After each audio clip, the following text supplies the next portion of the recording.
बिजली कभी तेज बारिश में कबूतर के आमों के बाग में जाती है। कबूतर भैया, मुझे इन आमों के पेड़ से एक मीठा आम तोड़ दो। क्यों? ये मेरे पेड़ हैं, मैंने इन्हें मेहनत से बड़ा किया है, मैं तुम्हें क्यों आम दूं? कबूतर, अगर एक आम दे दोगे तो क्या हो जाएगा?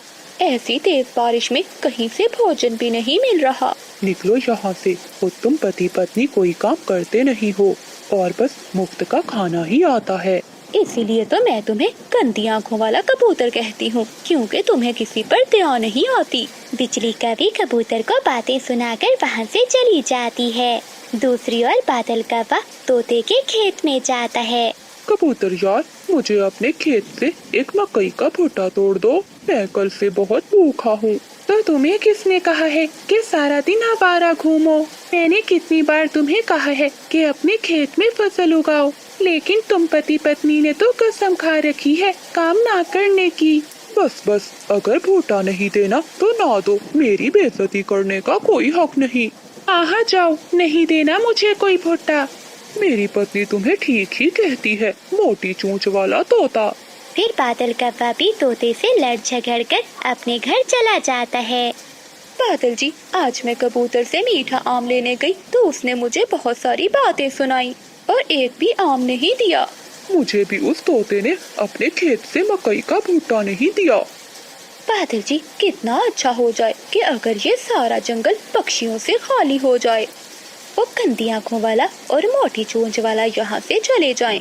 इस तरह जंगल पर हमारा कब। तो उसने मुझे एक जादू दिया था, अगर वो कभी कभी तुमसे अपना भविष्य जानेंगे तो उनका अंजाम बहुत बुरा होगा।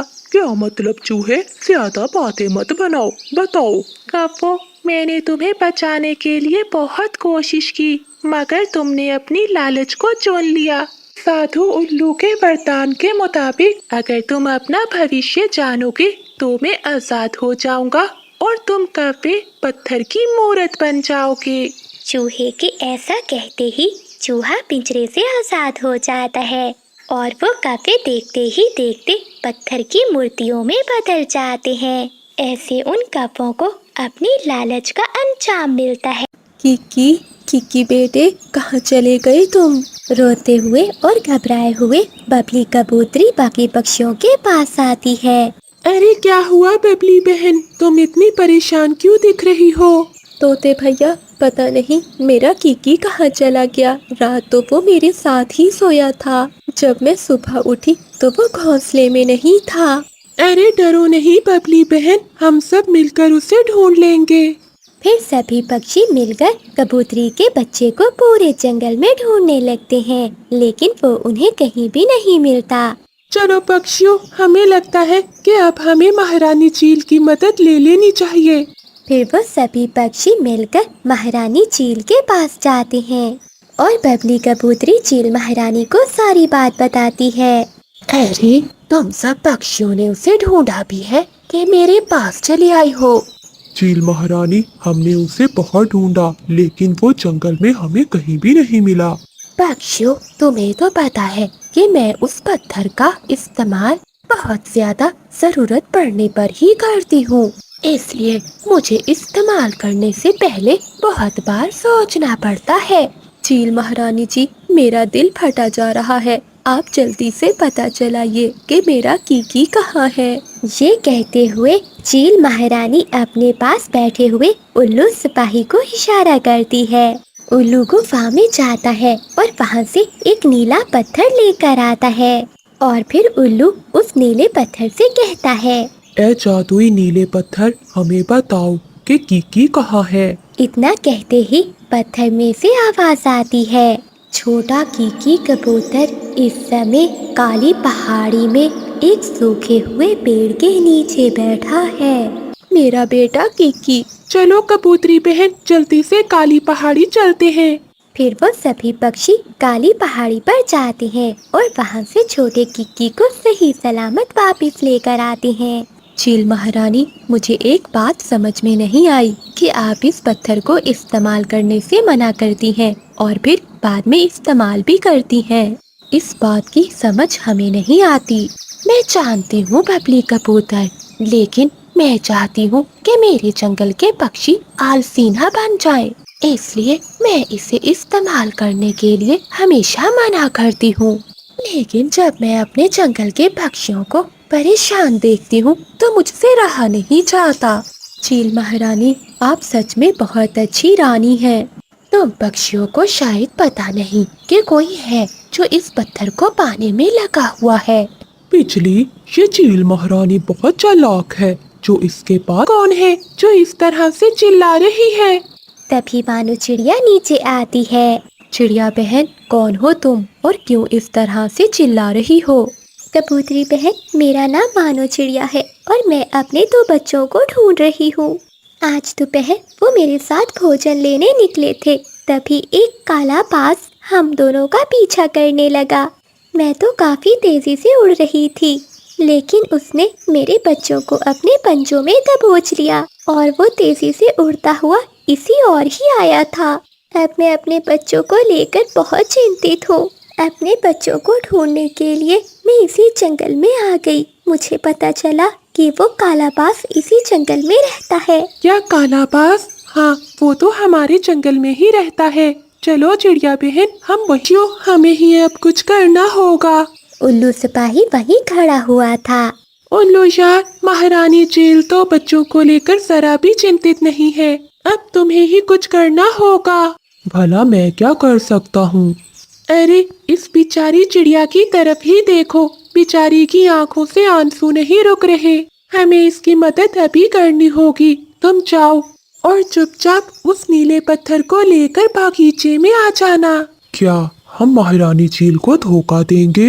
हाँ उल्लू यार, हम धोखा दे रहे हैं, लेकिन क्या करें, इस समय इस चिड़िया का अपने बच्चों से मिलना बहुत जरूरी है। फिर सभी पक्षी मिलकर उल्लू सिपाही को राजी कर लेते हैं।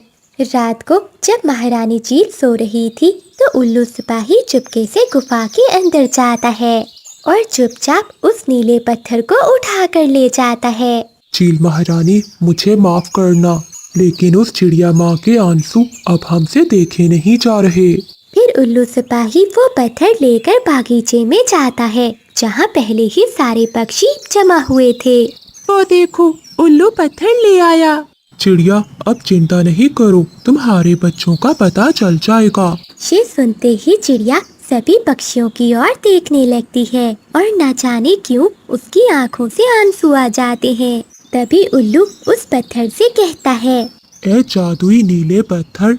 अभी उसने इतना कहा ही था कि उड़ते हुए तेजी से बादल कौवा आता है और उस पत्थर को चुरा कर ले जाता है। सभी पक्षी ये देखकर हैरान और परेशान हो जाते हैं। अरे कौवे, इस पत्थर से दूर रहो। अरे पक्षियों, मैं कोई पागल हूँ जो इस पत्थर को दूर रखूंगा? इस पत्थर को पाने के लिए ही तो मैंने ये सब चाल चली थी। मेरे बच्चे गुम हो गए हैं, मुझे उसे ढूंढना है। कौवे की ये बातें सुनकर सभी पक्षी मानो चिड़िया की ओर देखने लगते हैं, जिसके चेहरे पर बहुत मायूसी दिखाई दे रही थी।